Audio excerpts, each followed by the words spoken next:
What is up, Club Killers Universe? We are back with another special edition of Late Night Legends. I'm your host, DJ DeVille, and we have some awesome guests in the building today. Of course, we've got DJ Icon once again. Welcome back, Icon. And we've got Greg Lopez in the building. And we've got Eric Forbes. Welcome, Eric Forbes. And man, obviously you guys from the Bay all the way to Las Vegas, that's where you stay at. And, I love to see it. And I was talking to you off camera. Mm-hmm. So you guys didn't know each other in the Bay. No, we're both from the Bay, but we met here in Vegas. I knew of Greg because of the radio thing that Greg was on then, and I remember going to some events that he was at, but we didn't meet each other till we were here. Yeah. Okay, nice. So cool. When did you guys where did you meet in Vegas? I met Eric through Aaron. And so I met, it was funny, I had this similar story. I knew Greg from the Bay Area. And then when I moved here, ROB introduced us at Rain. Mm-hmm. Well, I didn't know who you were at first. No, I just know you were the funny guy. No, I knew your name, but I didn't know that was you. Because we would hang out at Rain, and we would do all kinds of shots. You're just some funny dude. And you're like, oh yeah, I'm playing tomorrow night. And I'm like, what? You're like, yeah, that's me on the flyer. I'm like, you're Icon? You hang out doing shots with this guy the whole time? That's you? So that's how we met. Well, that's actually, you guys, obviously, all of you go way back. This is really cool because, I'm kind of the outsider here, seeing an old team of friends. This is really cool. And I was actually doing the math that just at this table right now, there's over 100 years of DJ experience. Damn. Yeah, wow. That's wild, right? That's a lot. That's a lot. And all of you have different, I think it's cool because you have intersecting stories, but you all have very different experiences as well. Mm-hmm. Yeah, true. And so you have a lot of radio experience. Yes, before I came here, I was on and the radio. You had something called The Doghouse, right? It wasn't my show, but I was on the show. Yeah. And that show happened to be really big in the Bay Area. And I've only heard the legends about it. I'm not super familiar. I didn't really experience it firsthand, but you had you were a part of something that had a very large cultural impact on the West Coast. Yes, it was. I did the mix shows on there, but I was also like a stunt guy. So they would have us do competitions. Somebody told me this is before Jackass. This is way before Jackass, right? This is Jackass got their idea from our show. Okay. So that's huge. The MTV guys, one of them lived in the Bay Area, and they wanted us to do that show. But the guy whose show it was, he said, no, I want to do I'm focused on the radio. Okay. So this is my focus. So he turned it down.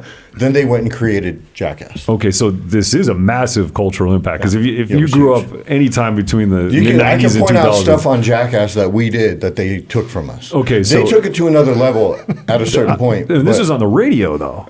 But we filmed it, though, and we put out videos of us doing this. So how did it was like a VHS special? Or yes. Yeah, they were VHS. I remember having some of those. Yeah, actually, yes. Okay, that's crazy. We sold them. We filmed everything we did in studio, out of studio. It wasn't just audio. But you did some of the stuff live on air, though, too, right? Yes. So it was obviously you just microphoned it up, you explained it play by play. Yep, it was all filmed. Wow. Yep. Okay, so there's one thing in particular. I'm just going to go straight to it. I was told that somebody tasered you in the balls. Yeah, there was a few of us that got tasered. Explain this situation. This is too crazy. It was how many times you could get tased in the balls before you kind of gave up or whatever.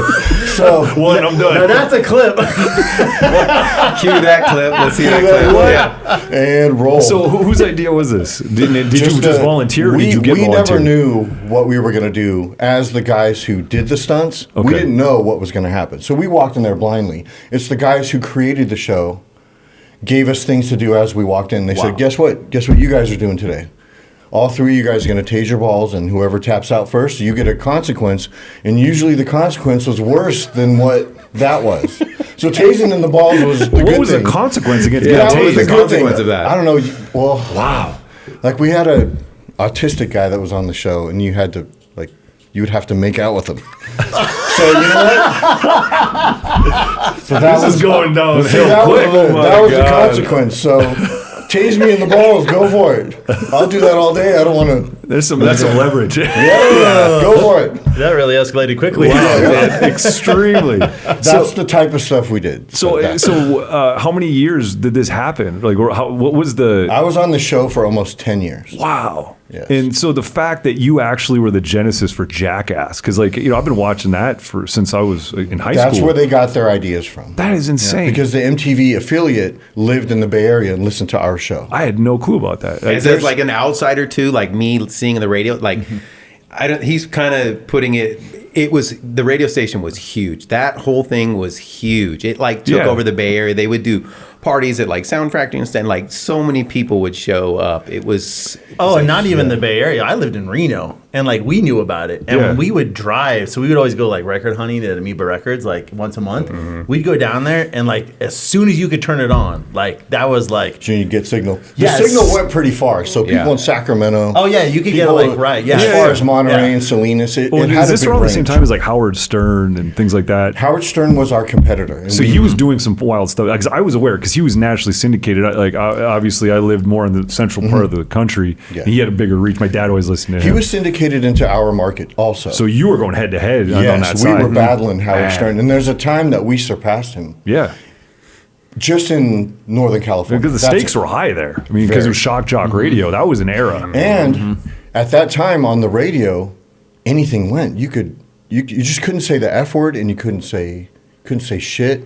You couldn't say that on the radio, but you could say asshole, you could say bitch, you could say certain things on the radio. Matter too. And it was okay. Yeah. Because I remember Howard Stern would talk about anything. We would too. My mom would sometimes change the channel. Like, this is inappropriate. I was like a little kid. Yeah, my mom would listen too. She'd be like, like, Mom, you may not want to listen to this. Don't tune in today. Don't tune in today. Tune it out, Mom. Just say your son's on the radio. Don't actually listen. So were you DJing around this time? Yeah, I had 2 mix shows. That one mix show kicked off the show at 6 a.m. Oh, okay. And then I did another one right in the middle of it. Wow. So we would break, and I would do a mix for like 20, 30 minutes. Okay. So, Eric, you weren't tasing yourself in the balls around this time. No. So it's a completely different path at that point for me. What's funny is the very first time I heard about Greg, we were in a car listening to you guys, and then we went to a record store, and I got a Greg Lopez mixtape. And I remember that it was like, so I was just learning how to DJ. So for me, like, back then mixtapes were everything, right? And I remember listening to it, and I was like, how did he do this? Like, because back then, like, you had all there was like the mix factors and then like the like the way you would edit it, but I didn't know any of that stuff yet. So I'm like, how's he putting like these layers together and like attracted? Yeah, exactly. But I didn't know that back then, and I remember taking this back to Reno, and like me and my roommates listened to this Greg Lopez probably CD like 100 times. So this is CDs, not cassettes, right? Like, so this is like in that era, because like I always wondered, cassettes were kind of getting phased out. Yeah, so I made the first like big mix CD for the Bay Area. Because like I know cassettes were a major hustle, like because it was so easy to access. The technology was going up. It was after that. Yeah, and it's I mean. Did you make mixtapes? Yeah, back in the days. Yeah, too. Yeah. Because I did all my stuff on Pro Tools. Like I tracked everything out. Because did you like? So you were actually distributing them.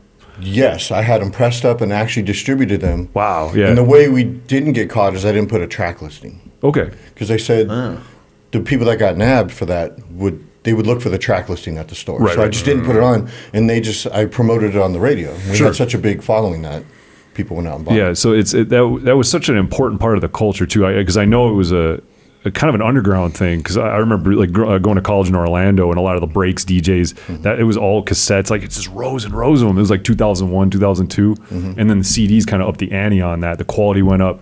But I always just wonder how did you track tapes and CDs back in the day? We used a 4-track. And I just tracked them and then burned it to CD. That's right. Yeah, the 4-track, right? Yeah. Like a Tascam? Yeah, Tascam one. Yeah, because that was kind of like a miracle thing for me too. Because like when I went to college, I learned Pro Tools, and I just kind of did the same thing on Pro Tools. I just jacked in from there. It's the same idea. Yeah, it's just like, okay, that is it, because it's so easy now. It's really like literally effortless. Well, they have what's that new DJ software? It's just called DJ Mix or whatever. You just load them in, it just auto mixes for you. It's there's no art form to it. Yeah, I even listen to some of my old stuff, and it's like, man, how did I even do that? The effort that goes into it really kind of changed the art form. And actually, Eric, I want to go back to you. So how long have you been DJing in Las Vegas? Since '98, I moved here. Yeah. So you've seen a lot of the changes in eras, because we've kind of touched on this. Nightlife pretty much wasn't around. It was just starting when I came. Yeah. And that's actually kind of like, that was a big misconception for me early on, like looking at like what Las Vegas was as a distant admirer, like when you see it in the movies and you see it everywhere, you just assume there's nightclubs. That wasn't the case. No, it wasn't the case. Yeah, I actually worked at the first nightclub inside of a casino, and then when I moved here in '98, I was doing like kind of like rave stuff. I played primarily house and and break beats and stuff like that. So I was doing a lot of underground parties like on Industrial Avenue and stuff like that by promoters and stuff. So that's kind of was my main thing. And then I got into a club, not actually, they knew I was a DJ, but I got in working as a bar back because DJs weren't making shit then, you know? So I was like, I could make more money behind the bar. They knew I was a DJ, so they would let me go in there and then they'd let me play and stuff like that. And then when things went digitally, I started moving more towards that. Well, but then I got to hear format also of hip hop that I was never used to. And so even though I wasn't like doing it all the time, I would still you'd hear those crowd reactions of songs and you know what they were. So I kind of learned hip hop by being in the club and listening to it and stuff like that. Why do you think it took so long for Vegas to catch on to nightclub culture? Because like even where I'm from, we had 5 nightclubs in 1998 in my little town. Yeah. Why was Vegas the opposite? The gaming thing, maybe. I think the gaming thing, like how it was with sports and all that, you know, how there was a big taboo that we couldn't have sports here and all that. I think, and I might be wrong, but I would think it was kind of that too, that maybe they didn't want to involve that type of nightlife of that. I think the focus on casinos then was just everything gaming. And live entertainment.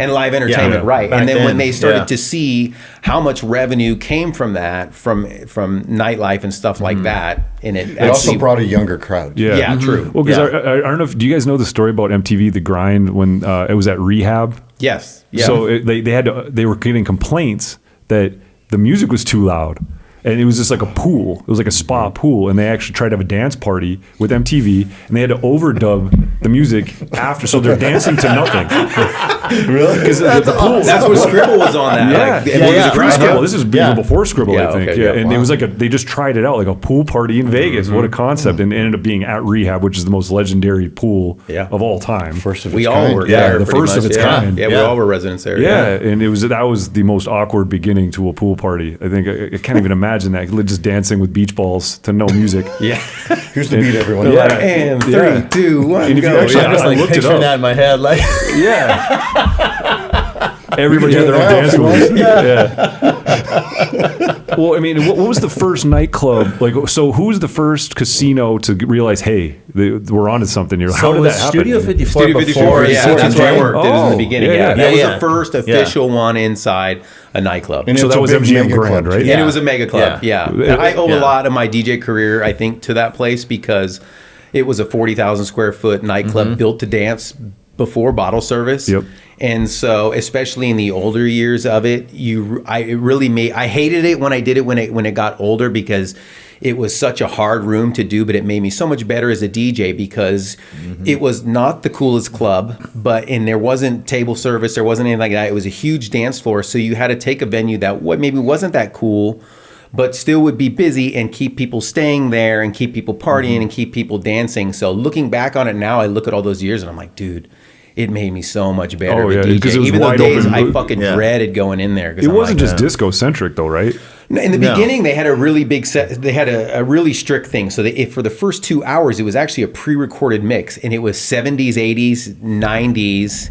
And then at midnight, it would go into house, and then it was just house all night. And then they started, when hip hop got popular, then they started doing into hip hop and stuff like that. But yeah, the first 2 hours from 10 to 12 was a pre-recorded mix. Like you could say your watches to the songs and stuff like that. So it kind of like appeased those people that wanted to do the Studio 54 thing, the disco thing and stuff like that. Because I got to see it before it closed. I think I saw a scene there like once or twice. And I remember they were doing VJing when that was still like a major thing. And I remember, Scene didn't want to play videos himself. Yeah. So the video jock in the booth would put a zoom in camera on his Serato. Yeah. So he would just synchronize. He would do the same for me. He would do the same for me. Yeah, Vic. He actually I was like, so they put a camera on my stuff and he literally, like He'd as soon as fade I in, fade mixed out. over, he had it on point. He was so good at that. I've never Both seen me it and anywhere Scene. else. Yeah. That was Studio 54 for sure. That's amazing. That's how I met Scene was there too. And that was MGM Grand, right? MGM Grand. Okay, so and then what did that turn into? Hakkasan. Yeah. I mean, what a transformation. Yeah. I mean, went from like the classic feel to like ultra futuristic, and basically they gutted that in a year. They do that. That's a Vegas thing. They will turn an old venue into a different venue, and you have no idea it was the old venue. It's so not like good at other that. clubs in like San Francisco. You go like, oh, this is the old whatever. Well, what was Omnia? Huh? What was Omnia? Pure. Pure. It was pure. Yeah. But you would never know. I know. And I It's try so to different. imagine Hakkasan, it. they kept the elevators the same when I go in Hakkasan. I remember looking at it, I'm like, oh, if I tried to like think, and I'm like, okay, if I'm sitting here, where would this? Yeah. And I'm like, okay, I remember like the elevator shafts because they kept all that stuff the same, but the rest of it is like way different. It's like shout out to the engineers who was thinking this stuff up. I remember when they were like redoing all that, and you drive to the corner of Tropicana and Las Vegas Boulevard, and they were gutting it, and you could literally like look past the line, and it was like see through. You could see inside there all the red iron, and I remember just being like, wow, like it was exciting. Yeah, because I just still, I mean, to this day, like if you see Hakkasan and Omnia, if anybody that's never been to these clubs, like it's kinetic light shows.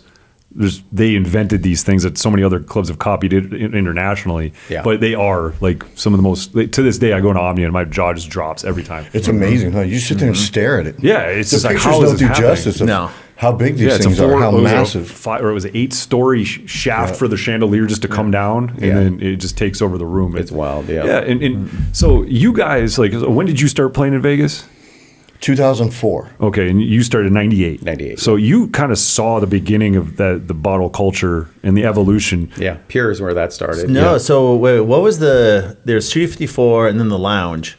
What was the lounge called? Taboo. So Taboo is actually the Frankie tells me the story all It's the the first time. ultra lounge in Vegas. Yeah, that was the very first place in Vegas that did bottle service. So they were the ones that... But designed for it. Designed for it. Right, Yeah, so that the floor plan had tables. So they did it first, and then Light came, and then Light did it on like a really big scale. They were the first ones that like took it and had like the girls and like the Wasn't presentation. Pure? I thought it was Stevie that did. I think it was... So Stevie was the... Again, this is just what people tell me, but like Frankie loves to tell the story. Big shout out to DJ Frankie. But so Stevie D was the first one that did it with like celebrities. Celebrities in, but actual just like bottle service. Taboo was the first one that you could buy a bottle. Then Light took it to like the whole other level with like the hot girls and all that. Yeah. And then Pure took it to a whole nother level with like the celebrities. So you played Taboo, didn't you? Both you did too. Yeah, Greg, I think right? I played Taboo with Fabian way back. Yeah, it was a great place. It was so fun. It When was did my it close? first, like, I got my first branded night there, like Forbes Fridays. With the and lights they did that all came down on the table. Yeah, you could they're like interactive they're like tables. interactive. I remember that. Yeah, you could like push the stuff around. It was a very cool and- venue. Yeah. Yeah, very cool venue. Eric had his billboard right up MGM every Friday. Yeah, that's right. In the I suit. had my right, bulldog yeah. Frank on it. Yeah. It's like this is the only English bulldog ever on the MGM. Oh, man. Yeah. I feel like, do you think the lounge thing is coming strong back in a new way? Because I feel like the super clubs are turning into like festival spaces in a way, because it's not a club, it's a festival inside. True, yeah. So that has its place, of course, but it's getting harder and harder to fill those places as a nightclub, just as a regular nightclub. True. Do you think I feel like I'm seeing it not only here, but a lot of places where these smaller exclusive rooms, do you see it going back to that? Do you think VIP bottle service is going to just take a break? I've asked a lot of people this, but you having such a broad scope of Vegas economical trends, what do you guys think is going to happen? I think now the way music is going is house is just becoming so like forefront now, and it is that festival type of thing. It's the Coachella, it's Stagecoach, it's things like that. And I think the kids now that want to go for the music, they're not going for bottle service, and I feel like bottle service is kind of dying in some aspects of it. You don't see it as strong as it was before. People are more coming for the artists and more coming to have a good time.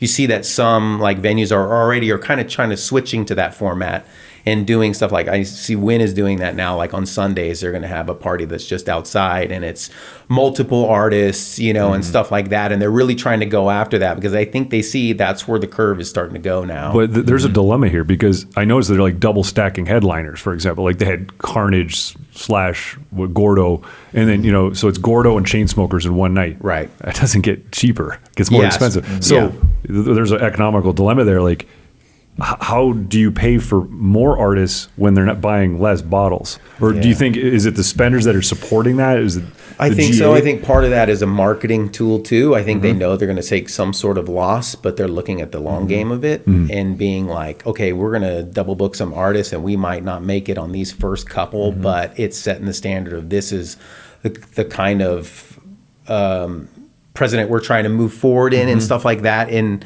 nightlife, and they're looking at the long game of it like, yeah, we'll make money. And you're also going to get around. Now you're seeing, you have independent companies like Tao Group who are, you have casino partners, and then you have a company like Win who is owned by the casino. To them, the nightclub is just an amenity for gamers. Right. So they're booking Chainsmokers and Diplo and all these other guys just to get people to come in and spend, and that's their whole business model. Yeah, if they lose $25 million, a year on the nightclub, it doesn't matter because they're making $100 million in gaming. Exactly. Yeah. Whereas the dilemma comes in is if you're an independent company like a Tao Group or whatnot, you have casino partners, but you're still fitting the bill. Right. So then how do you deal with it? Yeah, Right? gaming doesn't matter at that point. Gaming, you know what I mean? It's still it's revenue irrelevant for the to club you. base, Well, and both of you guys are Tao Group residents, correct? Yes. Correct. Yep. So I feel like this is the cool thing for somebody like you guys in your position with so much experience and understanding. The reliance on guys like you is really becoming more of profound because they need your experience, and also too being able to fill all these slots, because when you pay somebody $250,000 like a Tiesto, you still need somebody that can work around that and keep people in the door. Right. And, Right. so they're not just coming in and coming out. That's where we come in. Yeah, and obviously, having that leverage and experience is so important. I mean, but also too. I mean, are you seeing where it's like you're getting more opportunities to be the headliner more so? Are they pulling back on the big shows, with the big celebrity for DJs? Tao Group, yes, being that I've been there for so long, that they do give me more headlining shifts. Mm-hmm. I still have my support shifts, but then they have more headlining shifts. Whatever they could give me, they could give me. Yeah, I mean, you've been there for how many years? Almost 10. This is the 10th year. 10th year. That's awesome. Yeah, I'm and 3. 3 years in, and it's so. Are you guys involved with agencies? No. Okay, All so- independent. 100% independent. Interesting, because I noticed that this is okay. This opens up a whole can of worms because there's so many DJs that need to be on an agency to get in the door. Yeah. Right. So how did you navigate? I want to ask both of you this. So how did you navigate around the agency's walls? And that I think happen a just lot of times. creating relationships with people in nightlife and just, I could say to myself, I've had maybe 6 or 7 people that have just been really influential in my DJ career that have taken me along everywhere they've went. And I guess it's just, they like what they do. They knew who I am. They know who I take my job seriously. Me and Greg talked about this, like DJs, you can either be like an asset or a liability. There might be DJs, he's an amazing artist and has a great time and brings a lot of people and stuff like that, but the guy can get super fucked up and go off the rails and stuff like He's that. late, you know what I mean? And can kind of just, be crazy sometimes. And it's like, it's a liability where you have a guy like this, so he's going to be there early.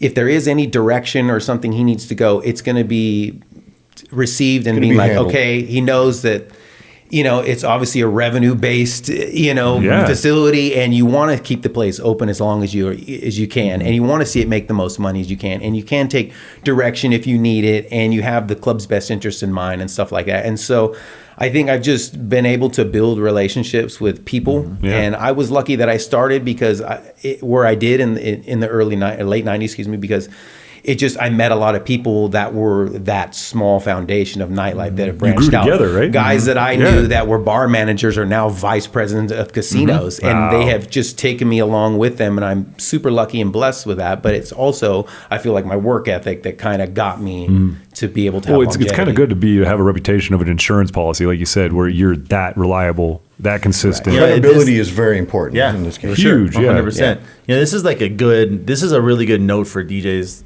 that are coming up to listen to, because a lot of times people don't understand operators. They don't really care about the music. They care, but what they care about is dependability. Yeah. They are looking for someone that they trust because they got a million other things that they got to worry about. The last thing that they want to worry about. They actually don't want to care about the DJ. Yeah. They just want to know that we're going to do the job. Yeah. Yes. So You don't want to be the DJ that's going there 5 minutes before doors, and they're wondering, "Where's my DJ? Where's my DJ?" Yeah, that's horrifying. You don't want that. You don't want that. Yeah. You want to get there a half hour early, ready to go. Going, We're always there. That's scratch kind that of off your list. Go worry about something else. Let's talk I'm about good. the average day. Well, what's the average? Let's talk about 2 different scenarios. The support scenario versus the headliner scenario. What does that look like at a big club like Marquee Day Club or Tao? What does that look like? What do you mean look like? Like your hours of operation. Like, how do you get in, get prepare? there. Okay, so for the headlining thing, it's usually 3 to 5 or 12:30 to 2:30 or 1 to 3. It's the 2 hours, right? So you just prepare your set for. Usually, I know the venue so well that I know what's going to work, what's not going to work, what the management wants, because they will yell at me. They won't yell at Martin Garrix. They're going to yell at me though if I do something wrong. So you know, I could take direction, and I know what they want, and you know, so I just go in prepared. I have a set of what I'm going to do, and if I have to go off the set, I go off the set and kind of feel the room out and see what they want, and see if some spenders are there. But yeah, you just go in prepared. It's better to be over-prepared than under-prepared. Oh, sure. Support-wise, like it's... Same thing. Yeah, it's the same type of thing. We're there... It's a long day, though, when you're doing support. It is, yeah. Because I've done a lot of support for like a lot like Gucci Manes and even like Vice, and you got to be there, what, 9:30? 10, we're usually there. We usually start at 10:30. Me and him usually like to get there early and just set up. And we always kind of like make a point to talk to management. Hey, how's it looking tonight? What's going on? Hey, is there this. You know, another note to younger DJs: know the GM. Find out who's coming in. Find out if any celebrities are coming in. The host also. Coming in, have somebody coming in that has a special day. Hey, we have this. They want to hear this song. This. Have it ready. Be there early to where you can download songs. You're not trying to do it with a busy crowd. You know what I mean? Or they need you. Hey, we need you to do this shout out. Put it in your phone and make a note of it. You know what I mean? And so we kind of do our due diligence in the beginning to make sure that we like connect with them and being like, hey, how's the night going? Is it busy? Is it not? You know, what do we need to do here and stuff like that? And then just making sure you're setting up the headliner correctly. Oh, sure. And then, you know. I always wonder this too, because like, so when you're doing the headline set at a big club like Marquee, do you ever like actually tell production like, yo, it better be as good as when like Tiesto's there or Pauly D? Because like, I always wonder, do they hold back or they do certain things a certain way? I think they actually give us more. Yeah. Because I don't know, but I treat everybody like they're the owner. I treat everybody like they're the owner of Tao Group. To the bathroom attendant, to the light techs, to the bussers, to everybody. Security. Everybody gets treated the same. They're all the homies. Nobody is above anybody. We all work to make this thing happen. Absolutely. Me, you, everyone here makes this whole thing work. Right. If you take one of us out of it, it's going to mess it up. It's a well-oiled machine, and we all have our jobs that we need to do. Sure. So I treat the light techs very well. So when I get on, they usually give me it's usually a little bit more. All the cryo. All those guys are the homies, so you get the same. Yes, thank you. That's always what I want. It's like, I want as much cryo as you have in the back. I want to empty those cans out. I'm not famous, so give me all the works, okay? I'm looking at Alex right now. He's rolling his eyes. The operator in it was like, that costs so much money. It's like one canister of cryo is like $1,000. Just make it rain. Alex is over here going like this. No, it's like when you see these things happen, and obviously a lot of curveballs happen in Vegas. Totally. A lot of curveballs. Like, what's the worst caught off guard story you've got like during like a headline set? Something come to mind? Like something that just like you were just weren't ready for? Can I fill this one? Yeah. Oh. So Eric will love this story. So at this old club called Jet, one night. So we had basically been on like a few day bender. Like there'd been a couple days, multiple day bender. Yeah. So I'm like, oh man, I got to go to the bathroom. Eric, hop on. So I just go to the bar, and it's like 30 minutes. He's still playing. It's like, I don't know, 12:45 maybe. He went to the bathroom. He just went to the bathroom at his house. Yeah, I just never came back. I just left. You playing on his laptop? Playing on his laptop. I just went home. What? I remember waking up the best part is he didn't even go to the bathroom. He just walked out of the booth and walked right the fuck out of there. No, he didn't even fake it like he was going to the bar and like started talking to somebody, and then like, I don't know, something happened. I was like, wow, I'm tired. I don't know. I just like dipped out. And I remember the next day I woke up, I'm like in my bed, I'm like, oh man, I feel great. I remember you called me, you're like, I lost my book bag. I'm like, you fucking asshole, I got it. And all your shit in my house. I remember my girl's like, hey, you got home early last night. And I was like, yeah, that's weird, but like, you still hadn't registered, like, you know, what I done. I'm still just like, yeah, man, it wasn't early night. Why was that an early night? Where the fuck is my DJ bag at? So he's the one throwing curveballs. Totally. Yeah. Okay. So I was just there hanging out next thing you know, and it's like, you know how it is playing on somebody's laptop. Yeah. You do it for about 15 minutes. Every song. Shit ain't cued the same. Songs aren't labeled the same. And your fucking computer was a mess. I called him the next day, and I'll never forget this. Really bad. He answers the phone, and he goes, "You fucking asshole." I was legitimately like pissed. And how long did you have to play for? Like 3.5 hours. Fuck, it was like 3 o'clock. I would probably play till 4:30. Yeah. An hour and a half. Did you have somebody close after you? No, it was just closing it out. Yeah. He was my closer. Wow, so it's 3 hours. I'll be right back. I opened for him that night. I mean, we were all like resident DJs there, so it wasn't like out of the norm. So management didn't even think anything. They were just like, "Oh, Eric's he's playing on now." Yeah. Like the next day, they thought it was great. They thought it was hilarious. As long as like the music doesn't go off and like you meet your budget I've never heard of numbers, anything like this before. This is As long incredible. as it was one of us that's a Yeah. resident that was playing. And you it got to was remember, okay. back in the day, it was like the Wild West. Like Oh, it wasn't like it is now. I remember like some of those Mondays at Jet. Me and Greg kind of talked a little bit about this too. We used to be so fucked up. We were thinking about that, like, how are we all together there those nights? But it was always Mondays because we were always was off on Mondays. Because we had partied, so we would party Friday, Saturday, Sunday. By the time you get to Monday, your body is so wore out that by the time you're just hitting it hard, it just hits you so fast.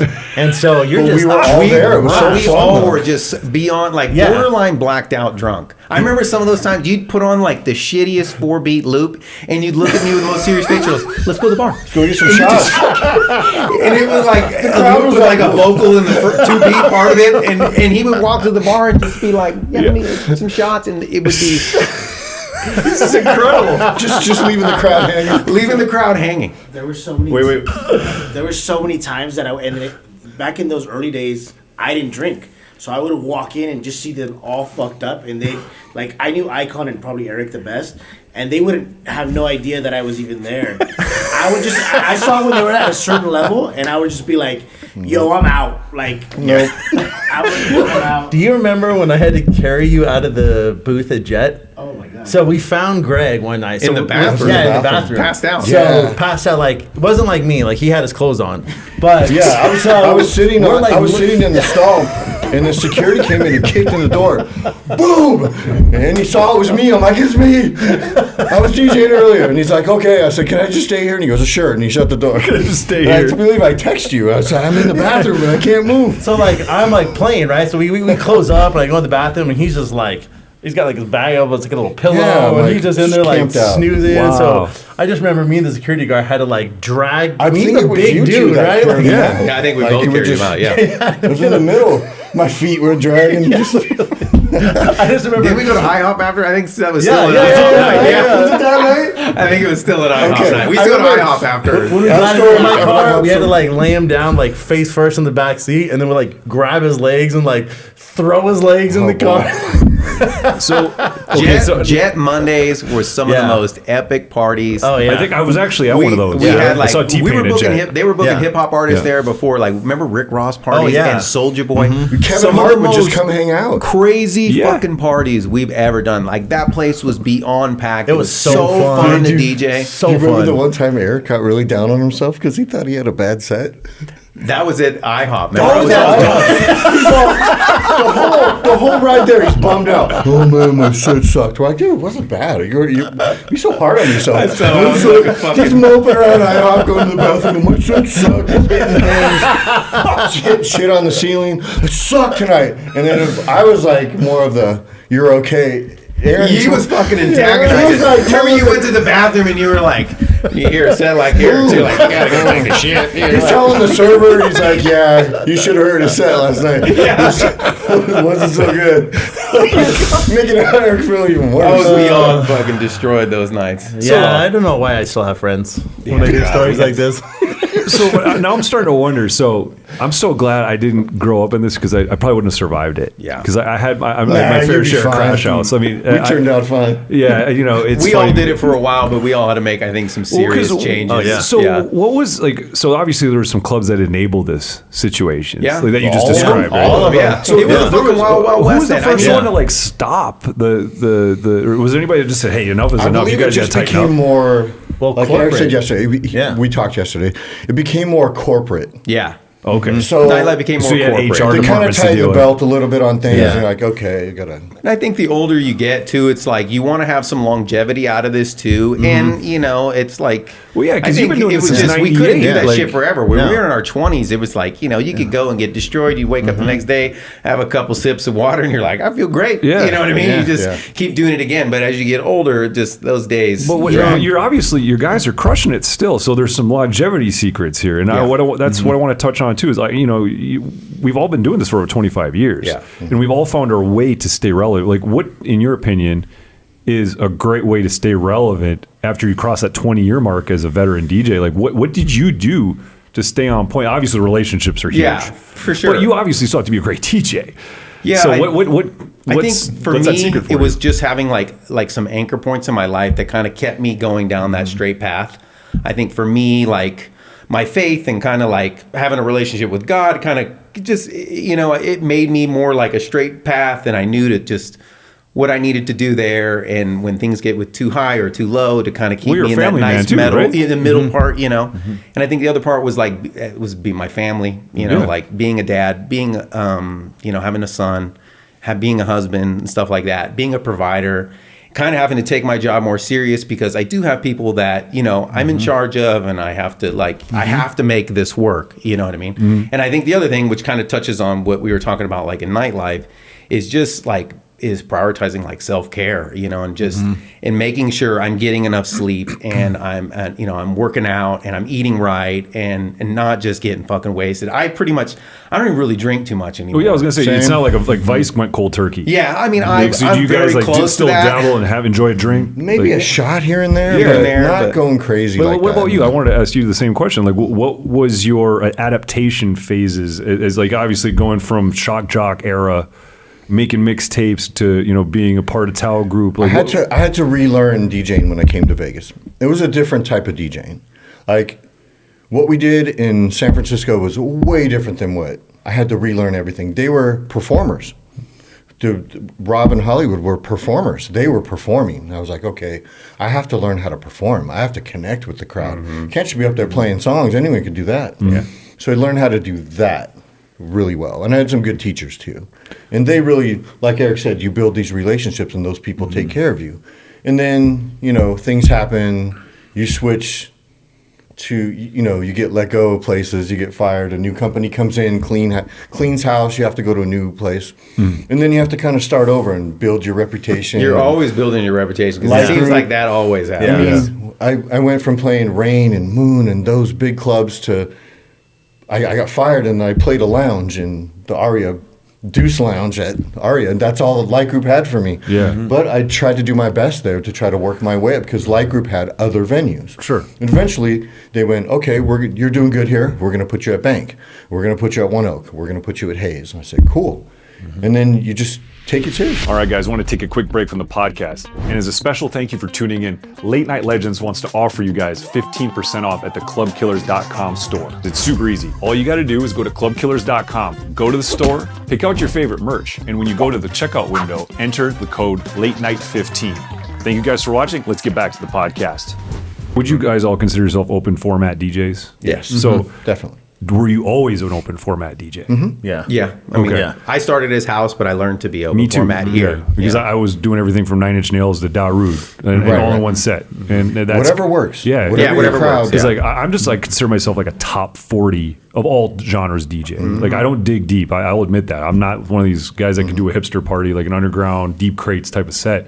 Yeah. But because I've never had that challenge, you know, I've had a couple of invitations, but I'll actually humbly decline those type of parties, because I just want to kind of like do the hits of any genre. 'Cause I that's think what to be focus on. a resident here at any like main big club or something like that, you have to be very well rounded in every genre. Yeah. You don't have to. You cannot only play it; you have to command in every one. If it's like hip hop, you got to command in hip hop, Right. or if it's EDM, you got to It's like the command. best of you know everything. what I mean? Especially Yeah. working Yeah. for Tao Group, they have different nights that they'll put you at. They'll go, okay, you're going to play Boombox Room on a Wednesday. It's all hip hop. All hip hop, like nothing. If you want to Yeah. turn down Yeah. gigs, you can turn them down. But if I want to work as many Yeah. places as I can. I like that too, as though, many because nights. it's just the more you Or- do it, the yeah. more you know you.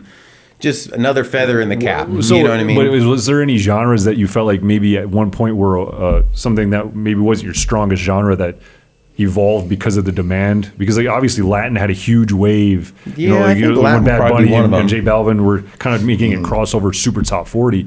Like that was a turning point for me because I always played reggaeton. And but then it turned into like essentially like a top 40. You could do a longer set of it. Yeah, or like multiple Vegas sets forced of me it. to do that, Yeah. like because like I can stay in my bag a lot longer now. That's paying attention to the market, though. Whatever the market is telling you what to do, you kind of have to do it. You can't be set in your ways or go, okay, I'm sticking to this because this is what worked before, Right. but this is what works now. You have to do what works now. Oh, If absolutely. that's- And even not liking, there's a lot of, I feel like some DJs and stuff like that, they just don't like the current music that's out. And that's I think a falling point for a lot of them. It's like you kind of like, you have to learn to love everything, Oh, yeah. really. Yeah. You know what I mean? Yeah. And you have to kind of play it with that type of love because if you don't, you're just playing it. You At the know end what of I the day, mean? It's gonna show. It's a job. It's gonna show. Like, Yeah. like this is a job. Like whether it's a job that you love or you like or whatever, at the end of the day, this is a job. Someone is paying you to do this skill. Yeah. You need to be good at it and you need to understand it. And if And if hip hop you don't if like, the 27-year-old yeah. loves what you're playing and you don't, it's more important that they like it, not you Absolutely. like If they it. like Yeah. Sexy Red, you're gonna play Sexy play Red. Sexy Oh, I love Sexy Red. I love Sexy Red. That's actually my favorite current artist, honestly. I mean, with DJ, you know how it is. It's like you're only as good as your last performance here, too. You know what I mean? And so, with especially guys like us, like me and Greg talked about this.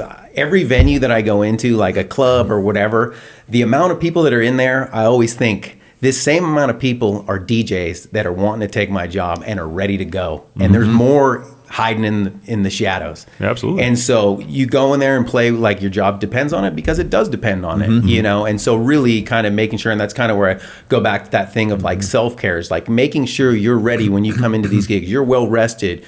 You're kind of mentally strong. You're giving yourself these, moments that you can come in there and be fully engaged with what, like life also, it's like there's a lot of bullshit going on the outside and learning to kind of compartmentalize what's going on outside and block that out and to be fully engaged for these couple hours that you're commanding.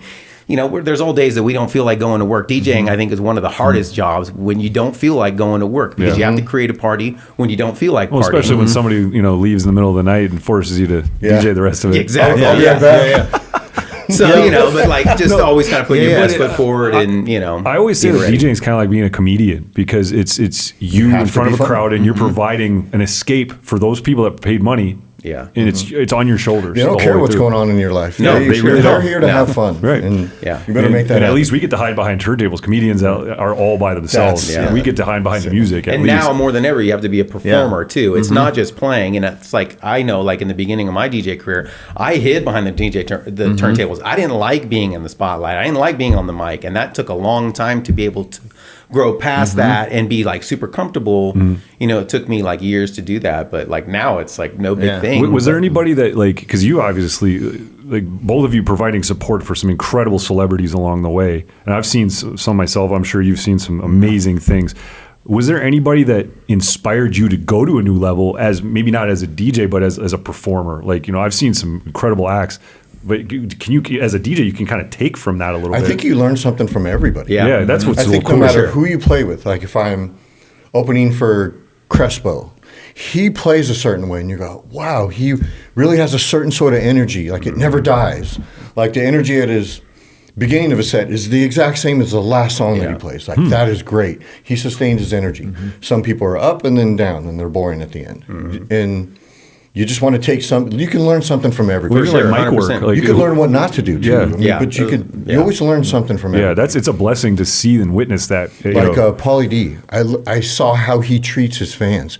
He is so good to people. There's a reason why he is where he is. Yeah. Because he's so good to his fans, and he's just an so good to incredibly people. nice guy also, but he Incredibly really nice. like he's He's really talking to people and really just connecting with people, and that's a good thing to be able to do. Oh, he's got charisma. I mean, Totally. because he's been DJing a long time. That's automatic for Right. him. At this point, he can literally just jump out in the crowd and be a fan with his fans. some of the best he loves his fan fans. base too. Also, like just a good party crowd, just ready to go. Always like a great crowd. I've had the Well, pleasure of like that opening. Shaq. What's Yeah, that? Shaq's the Oh, same way. Yeah. Shaq. Yeah. Totally. Because like, well, actually, I want to touch on that because like you've had a chance to rock with Shaq, Yeah. as and not only in the DJ space. Kind of explain that deeper friendship and what that's turned into. Yeah, so I met him in, I think it was 2017 at Rehab. He was he DJ'd at Rehab, and I was doing support for him. Yeah, and I just like did my thing, met him for a few minutes before, and I followed him on Instagram, and he just happened to follow me back, and kind of like we would exchange texts from time, like DMs from time to time, and he would like and comment on some photos and stuff like that. And then a friend of mine kind of had this similar experience around that same time, ended up being his like his executive producer for all his DJ stuff and stuff like that. So that kind of made it grow stronger, the friendship and stuff like that. And then just like the car thing, we kind of like really bonded on that because Shaq is huge in the car, so am I. And so the friendship kind of grew in there, and yeah. It's So just, go into the car thing a little bit more, because not everybody's going to know what you're talking about. So Yeah, you so- own a... I started my own brand called Forbes Performance, and I build like, custom high performance cars like in my garage. It's more of a hobby. To me, it's like, like some people paint. It's like, that's like my painting. It's like I can go in there and do my thing with cars and stuff like that. I kind of design and do stuff myself, and I do my own personal cars. I've built 3 cars for Shaq. And they're awesome, by the way. 'Cause Thanks. I'm a huge Mopar guy, and Yeah. they're all amazing. Oh, they're incredible. We got to throw some. We Yeah. got to throw some pictures on the Yeah. screen for the clips Yeah. because Yeah. they're all like deep dish, 21-inch wheels, wide body Chargers. Because Yeah. he can't do the Challengers because he's too tall. Yeah. He's got to do. Really? Yeah, he's got to move the seat back. Yeah. So he turns the 4-door into a coupe, basically. Yeah, and move they're the seat back stunners. six Not like how many, like inches, yeah. 900 horsepower. I'm a big car guy too, Yeah. so I geek out on this stuff. But they're beautiful, beautiful cars. Yeah. So it's weird that kind of like. It's funny because you're a Ford guy. Yeah, actually, I've Yeah. always wanted to build like a Dodge Charger. I used to see him, but I'm like, I'd never buy one. And so when we were talking one night, and he's like, you still working on cars? And I'm like, yeah. And he goes, I got a Dodge Charger. You want to build it? I'm like, yeah. And It's so for him, dope. it's like just blank check. He's like, just do it. Yeah. So I mean, He's- he and had then three- like reaching three of out to them. all these people, and it's like I'm like, hey, I'm building the car for Shaq, and they're like, what do you need? And so like it was literally like everybody wanted to jump on board and help me with stuff, Yeah. and so we got parts for free, and like But doing all that stuff. Shaq is such a contributor to like every culture that he's in because like I got to witness like I never got to see you DJ with him. I saw Ease DJ with him. Yeah. And I got his Phenomenal DJ autograph Ease, on a yeah. Serato record, Orlando, Yeah. because I was a big Orlando Magic fan as a kid, so I'm geeking out. It's just it was so cool to see him DJ. Yeah. And it doesn't look real. Yeah. Because everything like a soda can. Everything looks Looks like a small. everything looks small. Yeah, so imagine trying to DJ with like his setup is so tall. His hand's He's actually bigger than the changed his vinyl. setup now to be a normal height, but I used like the boxes I used to have to stand on when I do support stuff for him. It's You need a booster for his table. Yeah, 'cause, I mean, he probably had like I think he was DJing on a normal sized table, and he was like it was out his thighs or something like. Look, he looks so awkward. Yeah, he's but, huge. But he's so good with the crowd to come back to Yes, that. Like yeah. because I would say Pauly D and Shaq are definitely in that crowd engagement category. Like Yeah. they're so good Yeah. about caring about their fans. Sure. You actually, Club Killers posted that thing today about the guy just standing there. How it's like there's always that one guy. Yeah. And actually, me and Shaq talk about that. We laugh because it's somebody like him who's an ultra celebrity. He still his eyes will find those people, and he's Yeah. like, I fucking hate when people like that. Why are you But looking he at does the best thing. He calls them out and he'll bring them up on stage, and he'll make them stand on the DJ booth and dance and stuff Dude, like that's that. I'm awesome. like, it's the best way to tackle it. I'm like, he's got it. We can never do that shit. Right, They'd be yeah. like, fuck you. Yeah. You know what I mean? But like he does it so I've seen awesome. it. He'll That's just call them out. good. Well, he's actually bench press people. He'll Yeah. pick them up out of the crowd and bench press He them. tried to fucking bench press me. 'Cause it's just like a novelty to him. It's like Yeah. everybody's like so much smaller. So hey, you know what? This is what we're gonna do right now. Yeah. But like the crowd control that he has, because Yeah. he said like it's like a quote of the only rush that he can get that's bigger than a game 7 is DJing. Yeah. And that- I've that- watched the progression of him get better as a DJ, and he's gotten so much better. But you he's know been what I DJing mean? a long time. Like Yeah, since he he was has. Like 19, when he's right? 18. Yeah, and he had like turntables and all that stuff. So, and his yeah. his son's a DJ. They have a DJ Yeah, duo Miles now. is a DJ But too, and it yeah, the makes you whole realize- DJ Diesel brand is really like taking off. And Well, yeah. because you think about how lucky we are that somebody like him still wants to do what we do. That's a powerful concept. Yeah. We're very fortunate to Yeah. pick the careers that we have. Right. For Because a championship super celebrity still wants to be in our shoes. yeah, and he So- still wants to keep going. He's like till the wheels fall off. Yeah, Like, man. he's ready to do it. That's awesome. It's fun to see. I've got to go to like some very cool like huge festivals and watch like what he does, and like to be up there and see that dynamic is With your it's necklace? fun. With my necklace, yeah. Oh man, You didn't wear it I was today. hoping you were gonna wear that. Me too. I went to text you. I was like, "Where's the necklace? Where's the necklace?" Oh, that was man. a crazy. What is experience it? seeing It's that. like a medallion, right? Like Yeah, it's like a medallion. It says DDM and Forbes. It's basically like just family and friends have like very close friends. I remember the night I got it was like a super surreal moment. I was actually staying at his house in Atlanta for a couple of days, and we were just like bullshitting on the kitchen island, just talking at like 2 a.m. and he goes, oh, he stood up and he's like, oh, I forgot to tell you. He's like, it's official. He's like, I'm making you part of Diesel Dog Mafia. And he like gave me like the sign of the cross, and he goes, and his cousin was wearing one too. And he goes, you see this shit? He goes, this shit is family for life. And he goes, call up, what's his name? And it's actually Solomon, Big X the Plug. He talks about Solomon. And I watched him call Solomon at 2 a.m. He's like, hey, we need another piece made for Eric. I'm gonna send you Forbes. It's gonna be, and I had like a mock-up within 24 hours.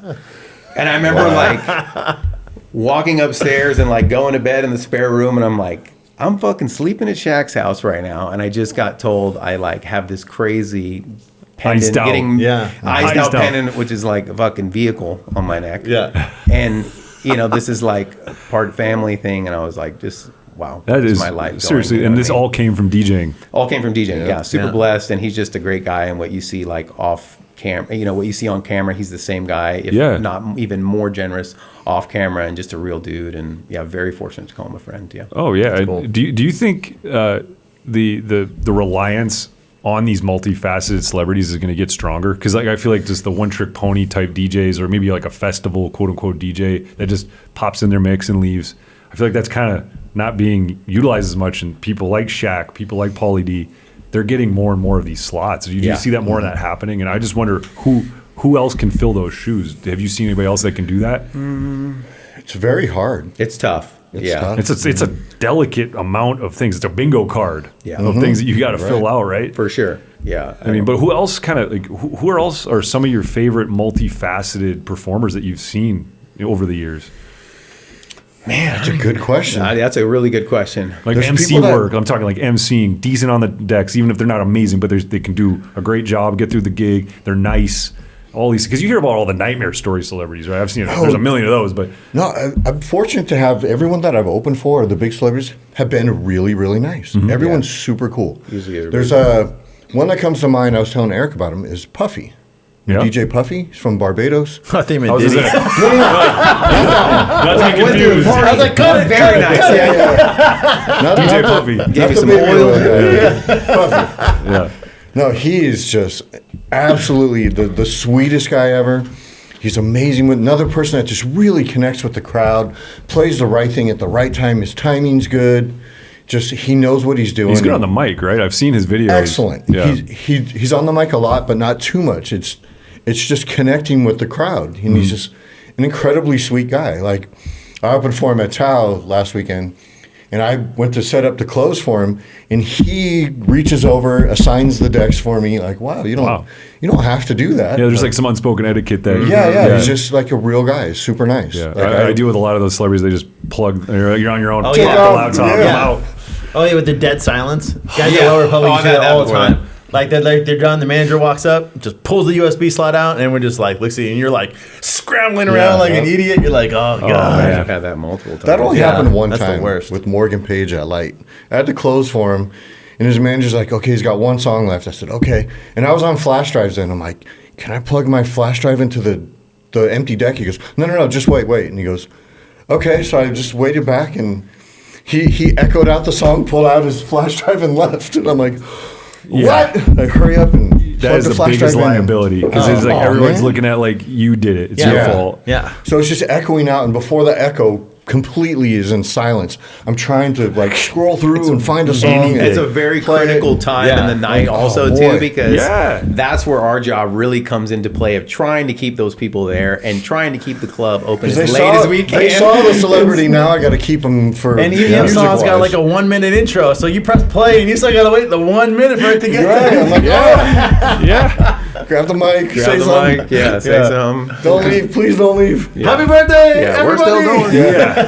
But Give it's, them the old icon, party people. Oh my god, Hey, party people. We were talking about that the other day. Ike had this crutch.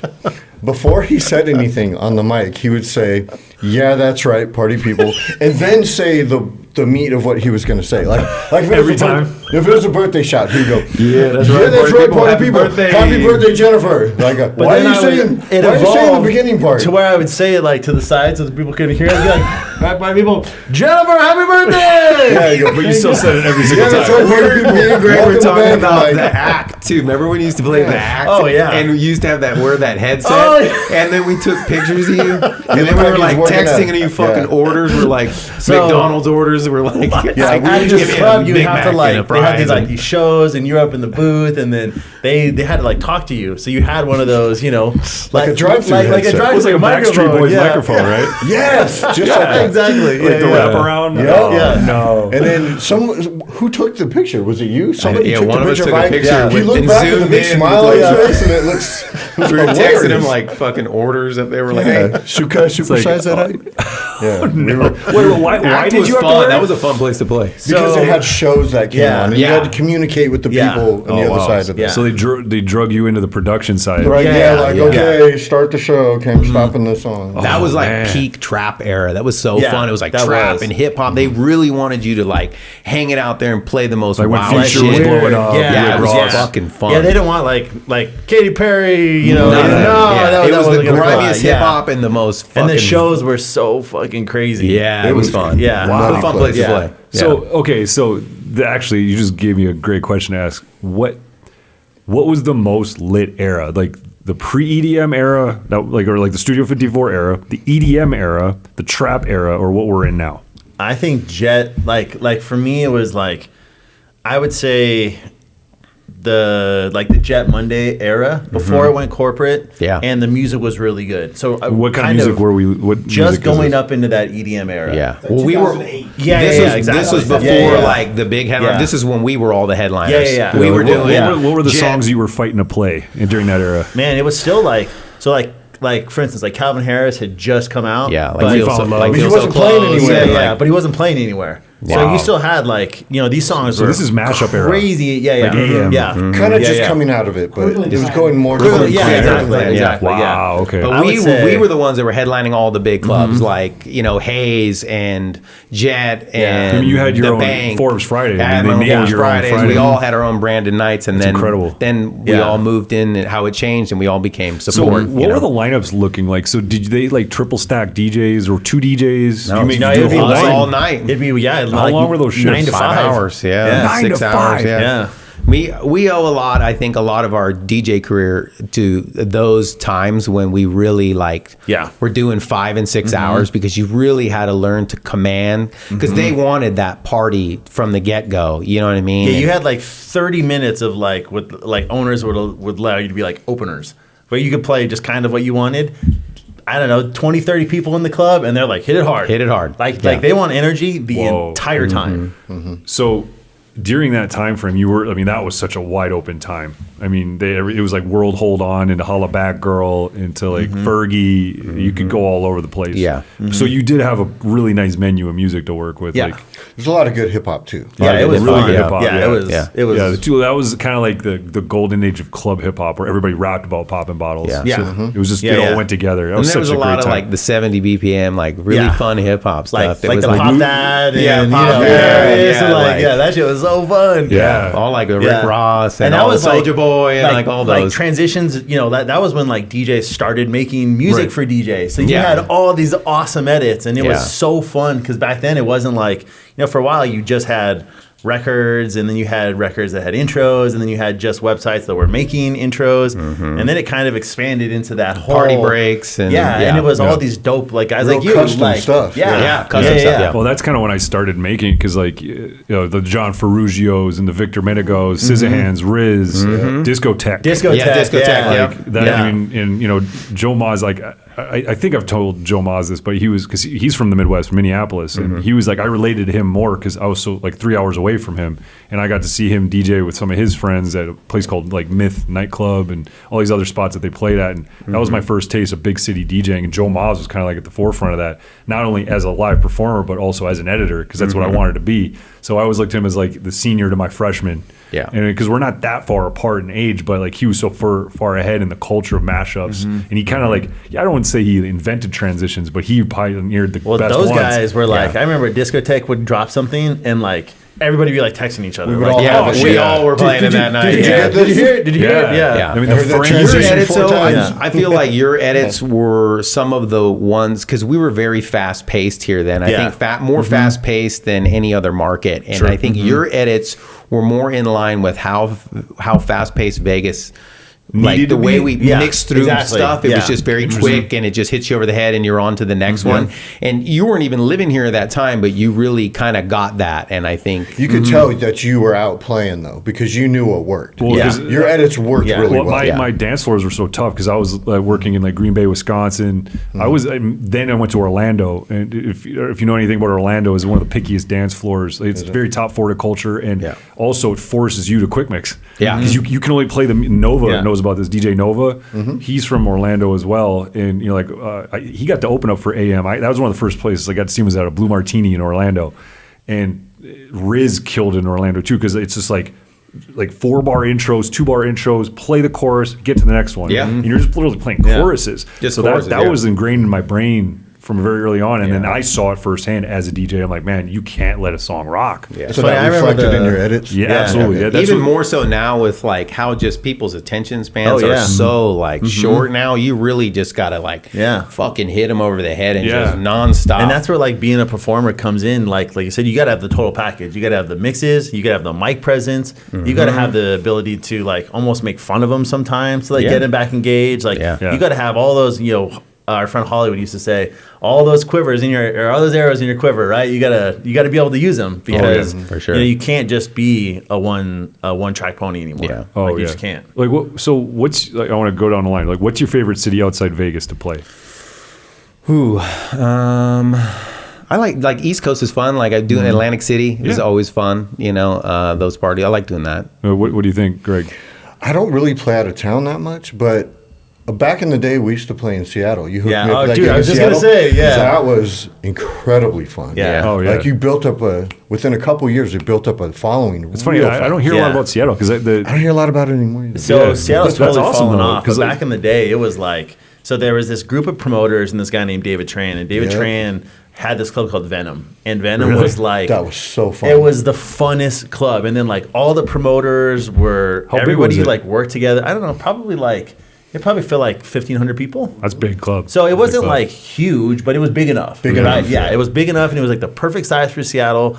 Giant line out the door. Everybody like, they were the first city that I thought really embraced. Like if you were from Vegas and you put Vegas on a flyer, the whole city came out. Yeah. They were like, "You're a Vegas DJ," and like they would just stand there like watching you and like hands in the air. Like it was so fun. Yeah, everybody that went up there was like, I want to go back. That's like sick. It was so fun. You hooked me up. We had a little thing going on at the Palms because we both worked at the Palms.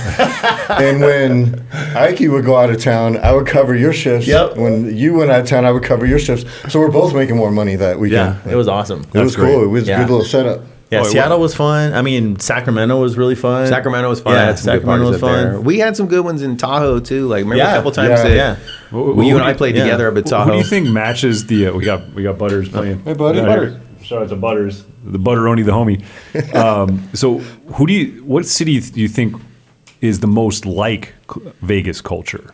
That matches the same format, the same programming. Boston, I would say, like Atlantic City, Boston. They're very fast paced on on the mic a lot, almost too much sometimes on the mic. But that type of cadence where they're kind of like very fast mixing and stuff like that. Also wide open. Get into some rock. Like different than like New York or Miami, but more like I would play my same set in Boston and that I would hear in Vegas, and it would work. Yeah, it was like seamless transition. Yeah, like, that's for sure. awesome. Yeah. Like it's funny because I always feel like a large portion of my career was always in very challenging cities where you couldn't even predict what each weekend was going to be like. Like I was in St. Petersburg and Tampa a lot, and it seemed like one week everybody was like, "Yo, Swedish House Mafia is the coolest thing ever," and then the next week it's like, "Oh, well, now we're listening to Rick Ross." Now it's like, "Oh, I want to hear Gucci Mane throwbacks."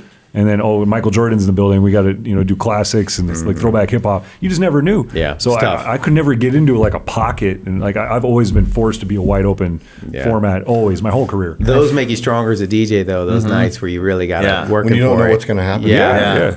Like you plan for something, and then your plan goes right out the window. Yeah. I never prep crates anymore. I don't know if you like. I'll do a 10-minute intro set. Like how, like at Tao, you do the confetti shot right at the beginning. I'll do something for like that, where like your first 10 minutes is like automatic, so you're not thinking, so you can engage with the crowd. But then you got to be literally ready to change on a dime. For sure. Crowds are so dynamic now. I mean, they change day from day. They can even change hour to hour. Oh, yeah. You know what I mean? So you really kind of, you see the guys that will, maybe they just have their set and you're praying it works. And most of the time it does, but sometimes it doesn't. I would say that I think that one of the reasons Vegas DJs were so successful, at least back in the day, is that so many people would come here and they couldn't understand the 4-hour or the 12 to 4 format. Yeah. They were really good at like 12 to 1:30. And then all of a sudden you hit 1:30 because that's where they close. Or they were good from like 11:30 to 1 o'clock. Or in other cities, they just, if you have 3 DJs, all 3 DJs are going to play all the same set. Yeah. They're all going to rip through the hits, whether it's, that's done in the Bay Area a lot. There's multiple DJs, they'll all just play the same set. And it's also such a critical time here in Vegas too, because most of those people that are coming to Vegas to party, they are around that time, 1:32. They're programmed that's kind of shutting down. And so you really need that push at those times to kind of keep that party going and stuff like that. Because most of the time, if you know what I mean, people are looking at their watch and they're fucked up by then, or they're wanting to go. And it's funny because you'll see people that don't understand it that will recycle songs, but that doesn't work. No. It does do it like if you play Kendrick at 12 and you play Kendrick again at 2, you're going to get a reaction. But a lot of times, like if you play the same set, even though let's say the crowd has turned over, right? People show up, they leave, they're replaced by a new crowd.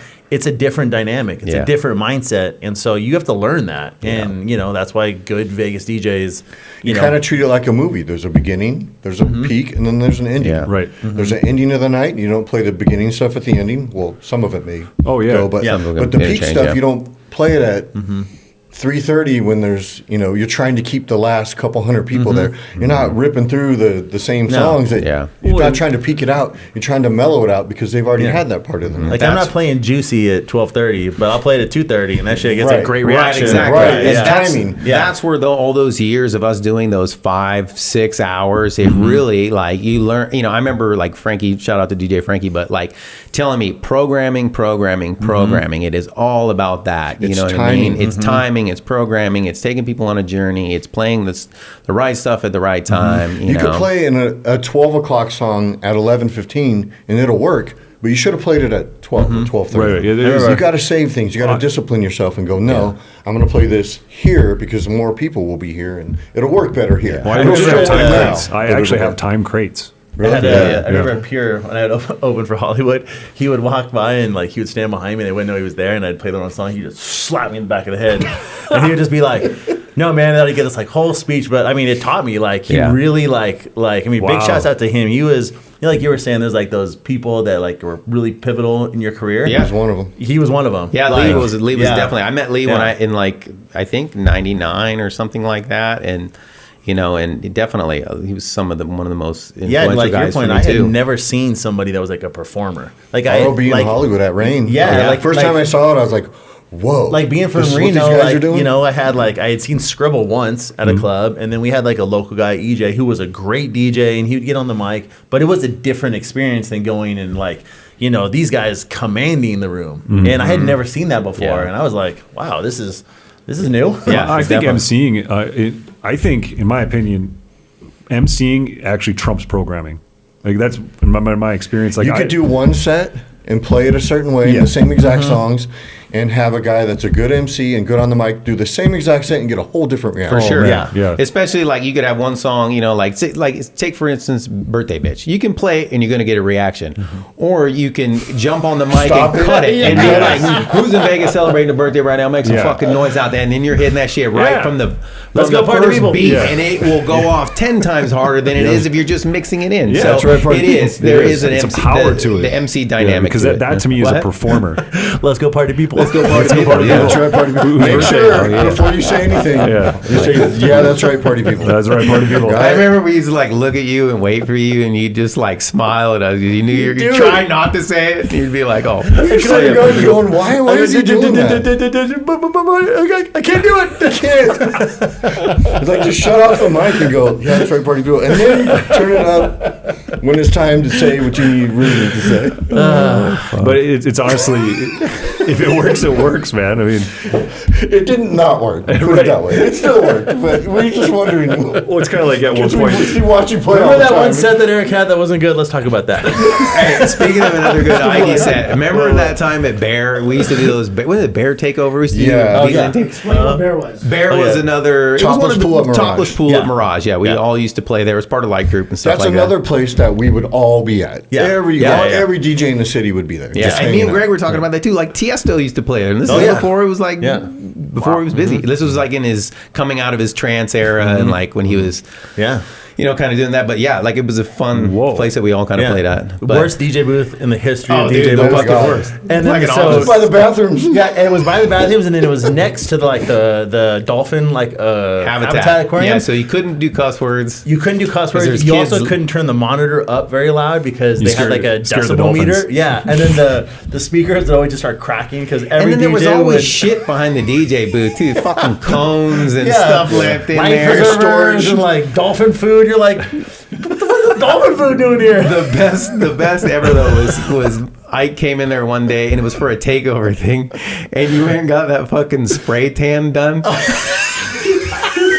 Dripping. And he looked like a fucking Bengal tiger on the underneath of his arm because I don't know, he like it was all striped. Good. He never turned to the side. You saw it running down his arm. So I've got 2 spray tans in my life. Oh no. And I made the mistake of getting it right before I met with these guys. Yeah, it was like dude, what 3 the years fuck I happened heard to about our- this. It was like For Ross from 3 Friends. years. He couldn't like rub it off. He had to wait till And it wasn't wore off. even like tan, it was like orange. It You're was like just so white. yeah, it was Like someone so spilled bad. like orange Fanta Yeah, in the we never let it And dry I had back like down. really blonde hair back then, so it looked even more orange. Somebody's It got was this like, photo. I think Kelly was there too. He's just like, I told him not to Pull do up, it. run it up. Yeah, we gotta find that photo. Oh my god, That was a good one. Dude, like, Those are good parties too, Bear. Yeah. so when are Yeah. you guys writing the book? Oh, I know, we need to. As We soon have as so many these guys stories. retire, it's on. This is incredible. Like I always like it's crazy because I really do get like I'm jealous that I wasn't there. I'm mad that I wasn't there to see some of this because you have some of the most incredible things that you've seen. You were there amongst though. each You other. were playing. We were playing your music. Oh, though, yeah, you you know. You were there in spirit. Yeah, there in spirit, That yeah. means a lot because honestly, I was able to contribute some way. But there's also a lot. couldn't bring the spray I'm tan, not saying but- it's just because you're here, but a lot of people go, "Did you get the new DeVille transition? Yeah, Did you get the new 100%. DeVille edit? Did you get the new DeVille?" Well, Well, that's- a lot of that was going around. Yeah. That's crazy. We were You man. may not have That's known wild. it, but it was. Yeah. It was going around. We were Yeah. really. I mean, I think we're always up on music, but I think that was like peak music era. And That we was were such actually a like- concentrated era too. Like, And there was like a like couple a- sources, and Crooklyn Clan was one of them. Yeah. Like, Yeah. And like we had like a pretty tight crew, so we weren't like hoarding music. Like you may hoard it for like night number 1 because you wanted everybody to like To be hear like, it. oh, what's And that? then I Yeah, give it to you. yeah. But then the Play it next first. day we're like, Yeah. we were constantly giving each other music because Yeah. we were really like. We were really, I don't want to say like a family, but we were, right? We did. Like We were were. all looked out for each other. Yeah. Me Like, and Greg for actually sure. talked about that, and I think it's something for DJs also to kind of like is to have somebody that it's in nightlife that's a DJ that you really can confide in that to work together. Me and Greg have kind of done that, and it's weird because we both came from the Bay Area. We never met there. We met here, but we became best friends here. But it's always been We hold each other accountable for sure. Oh, yeah. and it's Always like make sure if he's slipping a little bit or if his, I don't know, if my artwork isn't up to par, I'd be like, no, it looks like shit. Yeah. Yeah. Change this. Or we're this always doesn't look talking good, weekly or- on music and Yeah. hey, this is doing this and it's never competitive. Like I genuinely want to see him do well. He wants to see me same. do well, and we kind of like share things, and I think that is how we have kind of got longevity in this game, is we both kind of have the same values in that aspect of how we treat our job and just taking it with a real, And he's professionalism. shared his gigs. He's like, let me see if I could get you into this place. And we do that with each other. He's the one that got me into Tao Group, and we've always done that and kind of helped ourselves out. And I think it's rare because it is such a competitive nature in DJing right now. And, it's always been, you know what I mean? There's a lot of pressure in the game right now. You have DJs that can like, are cool to you, but then they really want to fucking take your gig, and they will if they can. You know what I mean? Like, I was telling Greg, I talk about it like this. DJing is like that carnival game that you go play that's the horses that you got to roll the ball and like go into those numbers that are like 100. And the higher number you get, the faster the horse goes, right? Yep. And it's like an endless game of that. We're all rolling that ball. Yep. And some people are just fucking rolling hundreds, and they're just on the move, and they're playing everywhere and doing all that stuff. And, as a DJ, you kind of like, you can look at that and you're losing maybe of you're not what looking you're doing. where your ball's You're not going. looking where you're going, right? And you're falling off and stuff like that. But eventually it all equals out, you know what I mean? And I think it's just constantly putting in that motion and doing the right thing. His race in DJing is not my race. Your race in DJing is not my race. And I think a lot of it is so competitive. You really... And especially with today with social media, you're seeing everybody's stuff where they're playing and stuff like that. And I think I've had to, and I'm guilty of it too. I've been guilty of it in the past where you like seeing people like, fuck, I want to play there and I want to do this. But then I've also seen those same people that they're not even doing shit anymore. And I still am, or you see people that weren't doing much and they're doing incredible things right now. And so I've had to like really lean into that. And I think that's it's just to know that like, my race is my race, and I'm only in charge of that. And as long as I'm putting my best foot forward, like I'm going to continue to move forward. And always work on improving yourself. For sure. But the fact that you're, like you said, holding each other accountable, because what that's also doing is creating perspective. Because like you said this before, you feel like you're the main character in your own story, which you are. But getting that third person perspective and advice, getting coaching from people that care about you and your brand, and that what that does is it keeps you relevant. For sure. And it's somebody that has your best interest in mind and stuff like that. And it's like you have your ear of what you like with music, but then when you hear somebody else's ear, on another thing, it can open a door for you. It can open a door for you. I didn't even think of that. Right. Yeah. I remember hearing songs and like I'd look at it on like a record pool and I'm like, oh, this is cool.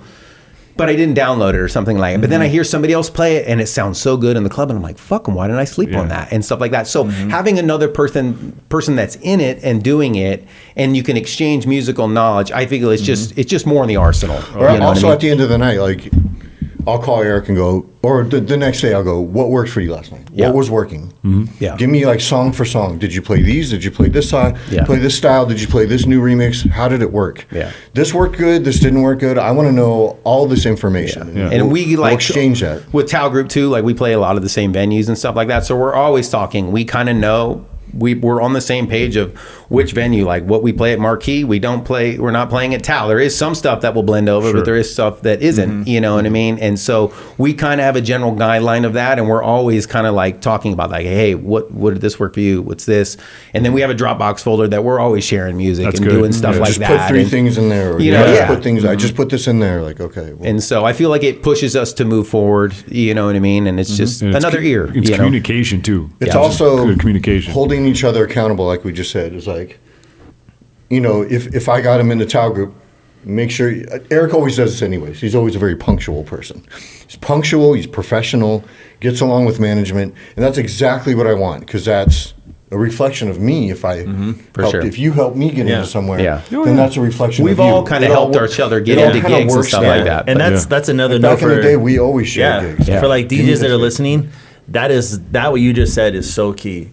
Your skill level is one thing, but almost more importantly is everything else that goes around it. The professionalism, being nice to everybody, not being a liability. That will get you a lot farther than being able to scratch crazy, right? Like we talked about that, and we were kind of saying, like, we had a conversation before we were doing this podcast, and we talked about that was the main thing in common, is just that we have longevity in the game. And so we discussed, like, what do you think, what are the core things for you? And it's both of those kind of align the same way. Being a dad, being just a good person, not being, having fun at the job while you're doing it, but not going overboard. Yeah. Do a couple Well, shots. it's so funny because we just talked about like how things work to the maximum overboard. It's changed. Because it was It's part of the changed. culture. Yeah. That was part of the culture. Because Yeah. imagine Definitely somebody changed. like It was so imagine- acceptable that back then. Yeah. We never thought But- there were never but- consequences. I don't know. I No. mean, you'd have to really fuck up to But get like fired. we said before, Yeah. we drank a lot, but we still did the job Right. correctly. We were still there. Yeah. We were there on early, time. on Yeah. time, and did Yeah. our shit. Yeah. We And still did the job that the management wanted to. Yeah. Right. And- That wanted from us. The management did want us to be that way also. And Yeah. you know, So it was actually encouraged. They they were yourself. they were Fuck yeah. enablers. And you know, kind of like you had said something about that kind of made me think about this. Back in the day, you know, for all like the young guys listening, we were getting fucked up, but we were also we are the first generation that made this a career. Back then, you were like, you looked at it more of like a professional athlete. Like we were all like, okay, we're going to do this for like 10 years or whatever, and then we'll go on to the next thing. So nobody was looking at it like, oh man, I'm going to be a DJ at 45. You just didn't think that way. Yeah. So it was like, yeah, we're going to get fucked up. We're going to go travel. We're going to have fun. And It has a then- time. It's like a model. You Yeah, like, exactly. have a time frame. But then I Exactly. look at it now. Me and Greg like also talked about this. And it's like the years and experience we have now. There's so many like now it's decades, but it's like you've had all those years and decades of hits, and it's just more in the arsenal now. I think I've never felt more comfortable to DJ now, where you feel like Yeah. you almost kind of can't get stumped, or you know what I mean, to a point. But that only comes with seat time of playing, and I think it's just Well, I told my mom when I was 21, I'm going to retire when I'm 30 because 30 felt like I was going to be old. yeah. And I could have been more wrong. I moved here when I was 30. Yeah. And No, I that's- remember us talking about that even was like a whole 40 new and being start. like, fuck, Yeah. there's no way I'm going to do it. And Yeah. it's like, I look at myself now and I'm like, fuck, I'm still going strong. I'm going Yeah. better than I was back then. You know what I mean? So Yeah, I'm honestly, I don't see a time limit. I think as long as like we talk about relevance, Relevance, if yeah. you can do it, like I think it's one thing if you got like reading glasses to see your Serato when you're in the club, maybe that's not Your the best readers from optics. Walgreens. you got the biggest font on Font, Serato. It's like two songs. all you see You is got one like 4 track. tracks. It may not be the best look, you know. It's do whatever you got to do. Tell Get the LASIK crowd to get off your surgery. lawn. You know. I mean, look at guys like, not that we're like David Guetta, but it's like, look at Guetta. Like, Guetta's 55. Yeah. He's still rocking. Carl Cox is 62. Exactly. Something like Yeah, that. Carl So- Cox. Shout out to Carl Cox. like, You know that dude? He races pro mod dragsters. Yes. Yeah. He's got a BMW collection that's that's great. to die for. Yeah, he's like 3,000 horsepower Hemi pro mod. I'm like, yeah. See, and that's all you can do is like if you can find your way. Obviously, you have to have different things. Like you've gotten into the retail space and done some really great diversification things. And I think any DJ that does this as a career should always have another outlet. For sure. Because this is a taxing career one sure. way or another. The Yeah. nightlife versus day life. I don't personally have a family, but I can barely take care of myself. I mean, it's so volatile. This is But you really have to prepare that. Like DJ doesn't start when you get to the club. It starts that morning. Oh, yeah. What are you going to do that morning? You're going to eat right. You're going to make sure you get enough sleep. You're going to exercise. Make sure you take a nap before work. Yeah. It helps. It all helps when it I hits think 1, that's 2 a.m. Oh, yeah. Really taking care of yourself and make sure you're there and you can perform. It Yeah. can be totally taxing. I think in Vegas, everybody, or like in nightlife, everybody sees the highlight reels of that, the rock on the party and just people going crazy and stuff like that. But I don't think people really realize how many pitfalls in nightlife there are. There is a lot of limited sleep. There's a lot of late nights. There's a lot of like mental output as a DJ. I don't think you really realize Or like also how logistics, much traveling. Yeah, traveling and stuff like that. And Brutal. especially when you're doing it on like multiple nights and stuff like that, you know what I mean? It can really be like super taxing. And then also like, the rat race of it. It's just like everybody's going, everybody wants to be as busy as they can and doing every place. And so you really kind of have to be able to find time for like self-care and stuff like that. Because it can totally fucking consume Because you have to do the marketing. You have to Yeah, do yeah. You're Social your media administrator, flyers, you're yeah. your Right. graphic Yeah. artist, Right, yeah. you know what I mean? Yeah. You're your Like manager. when they post that on Facebook, like, in the 90s, all you had to do was DJ. Now you have to be that's all true. That's exactly true. It's so true. And Yeah. the if you want to do insecurity of it. just to be just to be at zero, you have to do all of that. Yeah. I mean, the three That's of not us. even special. Brutal, For yeah. Like, sure. you just have to do that. It's a requirement. Yeah. I know that I was fired from 4 companies. 2 of them, one of them was my fault. Like 2 of them, the company got sold to another company. Like, I'm sure you guys That's have been usually how through- it happens. Yeah. Totally. Yeah, and like it used to really like totally bother me. And, you know, you'd be like, oh, fuck. But it just, when you do it long enough, you just realize that when one door closes, another one opens. And, you know, it's just That the name comes of to the your game. relationships and how Right, you treat exactly. people in 100%, town. yeah. And I if remember- you're good to people, then you go, hey, man, I need a job. Well, this person was really good. Yeah. I've heard them play. I've known them for a while. Yeah. Come on in. I Some got of something my for you. biggest progressions were when a door closed. Totally. Oh, yeah. I couldn't When you believe look it. back Yeah. at the long scale of it, when you see that, you're like, you think about losing that and how like detrimental it might have been. You're like, fuck, I lost this place, and it was the hottest, dopest place, and all this. And then you look at later on, and you're like, dude, if I didn't not do that, this door wouldn't open. Yeah. I mean, I wouldn't have been here. You Yeah. know what I mean? And it took a lot of that for me. I remember I used to just take it way too serious. You know, when you lose jobs and you'd be doing that, and you'd be like, oh, I this is remember it. Eric And- would call me and go, man, what the fuck's going on? Should I quit? What should I do? I'm like, just relax. Yeah, Just, I think we've all went it through all, it periods like happens that. to all of us. Yeah. It's happened to all of Yeah. us. Sometimes walking away is some of the like sometimes the door kicks you in the ass, but sometimes you can walk away from a situation that can really help you in your brand because I've heard this numerous times. You got to go where you shine. If you're not shining where you're working, that's hurting your brand. Yeah. So that's a Yeah. really sometimes you got to make that decision for yourself as a Yeah. man or a woman that just say, look, I got to stop playing here because it's hurting me. Right. It's actually a bad look. Right. And that's a tough thing to do. Walk away from money. It is. Right. Yeah. Yeah. Easy money. It's hard. Because we all do man. the jobs that are like some of the stuff you do. There's not the glamorous. It is the paycheck money and stuff like that, and it's just working because you know you do want to get that, and it's you know it is. But you still give it your all, even though if it's a small lounge. They're still paying you to Yeah. be there. Well, that especially so do Yeah. the best you can. Right, there, but then you because look they're at still paying. it, and if you look at it from another standpoint, is too. It's like playing those small lounges. You can learn a lot musically that you can bring into bigger venues and stuff like that too. So it's just sharpening the tool in I there. think You know what I mean? programming a smaller venue is harder. It is. sure. It is. DJ for sure. Foundation But you know what? room. Like times I've played sets where there maybe like I had 5 people in front of me. Some of the hard. best sets of my life. You're For one sure. song away from losing everybody. Oh Yeah, yeah, exactly. we've had those. Yeah. Yeah. Oh, yeah. Nights. Yeah. Yeah. Because When like, I play at Foundation Room, that's the toughest room in the city. It's the hardest place Yeah.